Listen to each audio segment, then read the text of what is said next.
of Chaff.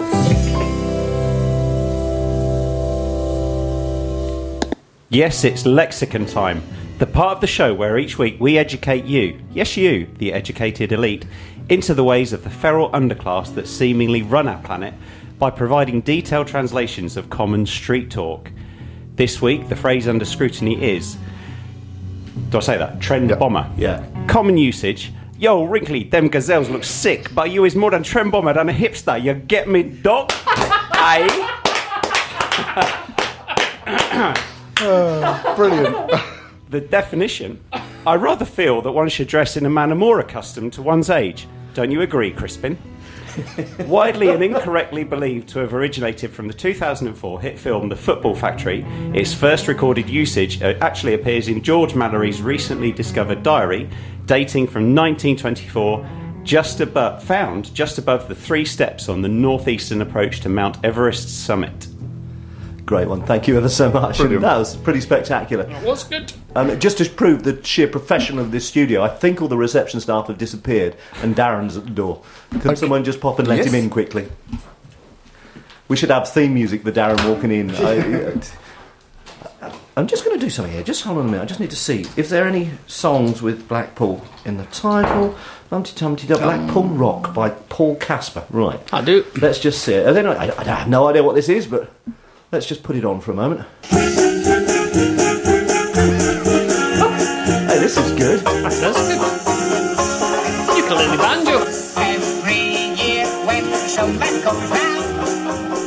Okay, well, he's taking too long, but that's his theme music That's now. his From this theme point music forward, from that now will on, be yeah. the theme music of That might not be Mr. him. Darren Hoy. That's true, it could be someone else. Ed may have been murdered out there. He's dead. You never know what's Wow. happening. Yeah.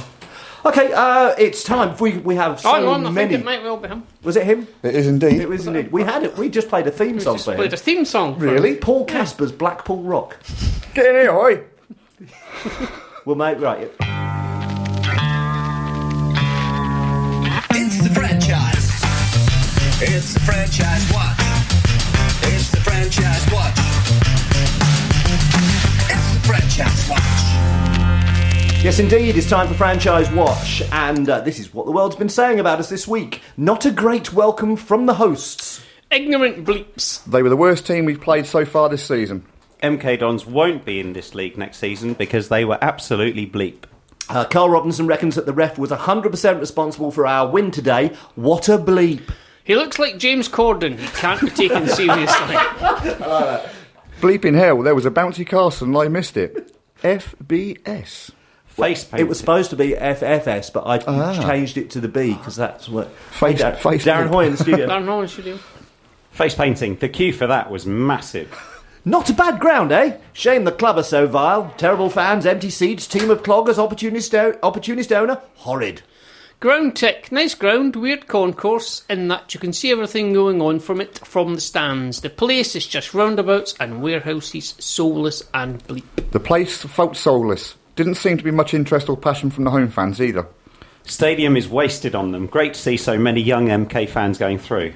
MK Dons fans seem to be boycotting over a disagreement that the club isn't spending money it hasn't got. Agreed about the stadium and surrounds. For me, it probably shades Brighton as the best ground outside the PL, and the PA system and acoustics were brilliant.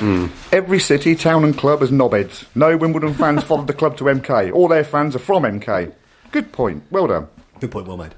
I had a night in Milton Keynes. It's a fascinating and horrifying testament to consumerism. It makes Scunny look historic. I do love the idea that Milton Keynes is attempting to declare it has some no-go areas. They literally wouldn't believe their eyes if they were dropped on some of Hull's less salubrious parts. It's a bleeping dump. I once took a mate to look at a car in a council estate in MK. Never again. I thought I'd accidentally driven through a wormhole in dump Glasgow. Got lost because it's like bleeping Legoland everywhere. Everything looks the same.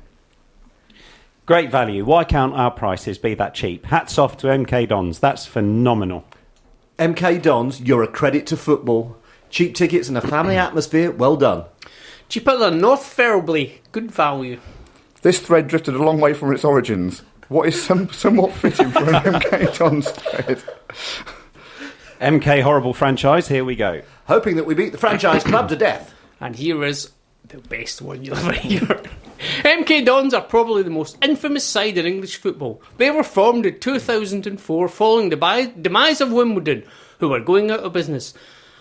The then Wimbledon chairman, Peter Winkleman, decided that the club's fortunes would be improved if they moved the club to another part of the country, American franchise style. The fans funnily didn't agree, and the true AFC Wimbledon remained in South London. Mate, you are the king of the missing the point. Tune in to Set Close Sounds every Thursday at 6 p.m. for me, Phoebe Bath, the Teen Scene. I'll be telling you all the latest celeb gossip and playing you the latest tunes, so don't miss it or you'll regret it. Every Thursday from 6 p.m. Be there or else. You're listening to the MooCamp Radio Show here on Set Close Sounds, and we had a match last night. Hands? Hand. Okay, great. What do we think? I think they were rubbish. They were rubbish, weren't they? They were the worst team I've seen this season, and that includes every single Milton Keynes team I've seen this season, which has been rubbish, but they were appallingly bad. Yeah. We were rubbish, but we weren't quite as rubbish as what We they were less rubbish Less than rubbish them. than what their rubbish was. On a scale of rubbishness, we weren't We at the were bottom yeah. or the top of that scale, however you read it. Dave did save 2 nearly own goals. Yes. He did, Yeah. yes. Good old Dave. And he only kicked it out a couple of times, I think, as well. Did old Churchy hit the post last night? No, he managed that to was miss Dean the ball. Bowditch. Dave actually had a goal kick last night that didn't go out. Did you notice True. that? No. Quite honest, we have not happened now. Dave had 1 goal kick last night He did. that went out. 1. How many goal kicks Do you know how did many he have? had on Saturday as well? 3. 1. He's learning. I'm counting these things. I tell you, 'cause I am surrounded by people who sit there. Every kick he makes go, oh, I can't believe they're doing this. And it's like, he just headed that in. And seriously, there's been 2 in the last 2 games that have gone out on the first kick. That's it. Stato. So you're saying it's a perception problem? It's idiots. It's people not understanding anything about it. Seriously. It's mirrors. I It's had all this done by conversation- mirrors. Yeah, no one don't I believe had this it. conversation with Mr. Dan a while ago, and anyone who doesn't understand what's happening with those goal kicks doesn't understand football. There you go. No, you're idiots, all of you. I understand football. He's rubbish at kicks. You're an idiot. Thank you. Here we go. It's great, this. Conversation over. I was disappointed we didn't score the 2 open goals. Yeah, I think the fact that we only scored 1, the fact that we won it is great and all those things. We should have scored more. That should have been an easy 3-4-0 game. We I was alluded to this earlier, didn't we? The Maynard one-on-one. Yeah. It's just showing Yes. what confidence the bloke hasn't got at the moment, I was really. disappointed in that. I mean, what can you do? If that was a central defender in that position, you could understand it. But as a proven striker who knows where the goal is, there's no excuses, I'm afraid. That should have been One-on-one ripping should the always back of be the the net, striker. He's ring rusty. That's all When you it find is. yourself sitting there thinking, God, I wish that had fallen to Anthony Kay, you know there's a problem with your strike force. Exactly. It's, Yeah. And listen, Copy I'm it. conscious of time because we want to Oh, talk to right. Adam in a while. So what do we need to say? We need to say, why got were 3 they all points. sitting down at the end as if they'd lost the FA Cup final? Us or them? Them. Them. Because they just got beaten by a franchise. They got Yeah. beaten by the second worst team in the Well, that was division. ridiculous. 8 minutes was a cracker, though. That was Belter. Where did he get 8 Carl's minutes? face when that went up. No idea. I've never seen him look so I deflated did. in my life. Actually, going back to the chant, I did want to start singing 10 minutes, but Mr. Dan said no. It was poor. I don't know where he got that from. Anyway, you better move on. Then. I think we should We move on. won! Hooray! Hurrah! Hurrah for us! Huzzah! You're listening to the MooCamp Radio Show on Seclo Sounds, and Seclo Sounds exists to bring people and communities together to celebrate all that's best about the city. We produce a variety of music and speech programmes produced by local people, and we're run by over 60 volunteers. There's always room for more, so if you have a programme idea or a skill that you want to offer, send an email to volunteers@seclosounds.org.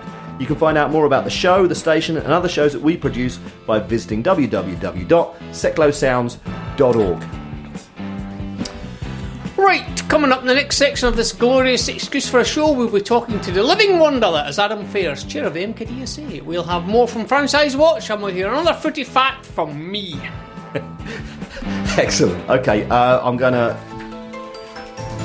skip that bit. Actually, we'll come back on that bit in a minute. Right, let's go there.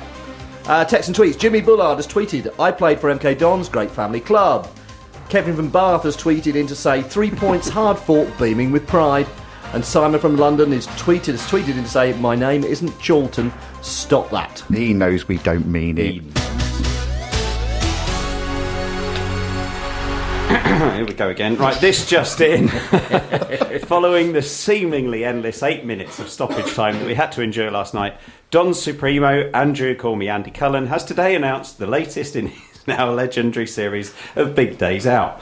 This home match against Fulham will now be designated as screwing with the fabric of time big day out. And anyone who can either demonstrate the ability to slow time down at will or who can provide the box office with a perpetual motion machine that can run the heating will now be entitled to reduced entry and a big hug. More on this once we've worked out whether you know the score or not already.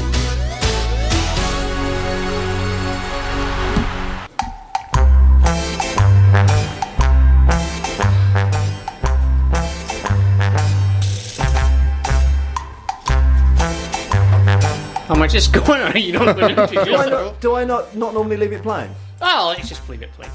Anyway, here's a footy fact from me.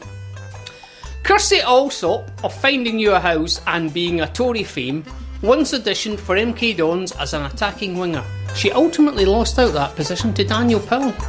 And that's a fact. A fact, because Jers says so.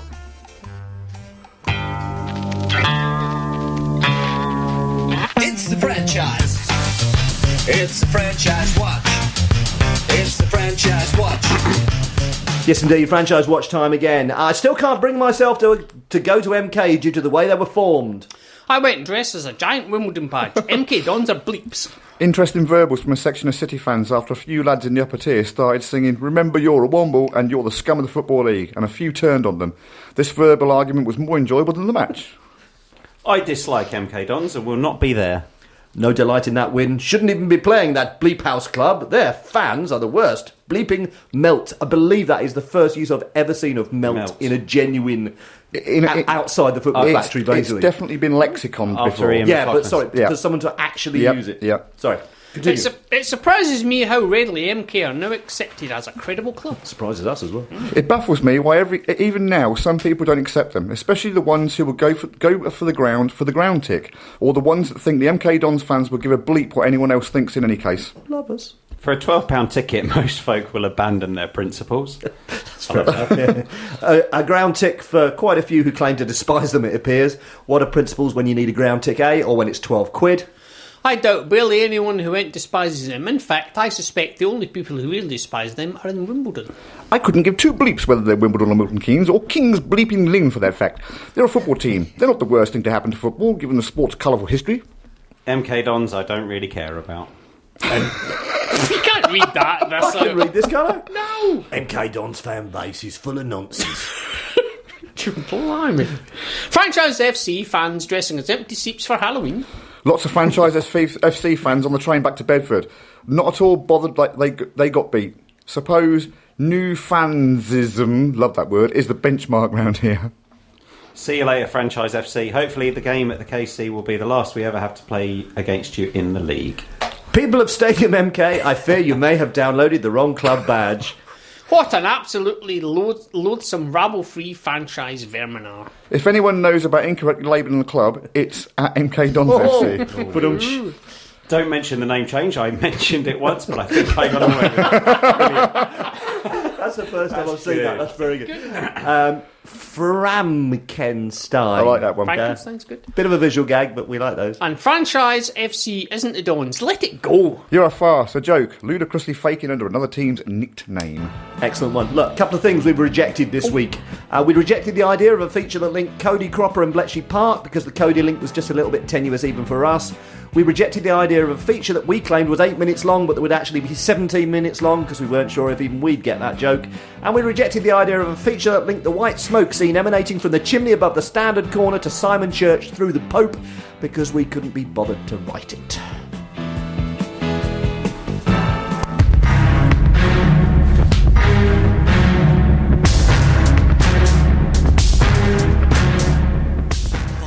Okay, we know how difficult it is to plan ahead with accurate forecasting, so here at the MooCamp Radio Show, we're proud to support the Bovril Forecast. It's brought to you by the lovely people at the Forecast, telling the future, one cup at a time. And the forecast this week is getting close to the bottom before you discover its strength. This is Lisa Lavelle. If you want a lazy Sunday, join me 4 till 5 on Seclo Sounds.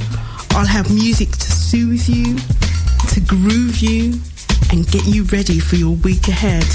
4 till 5, Sundays on Seclo Sounds, community radio for Milton Keynes.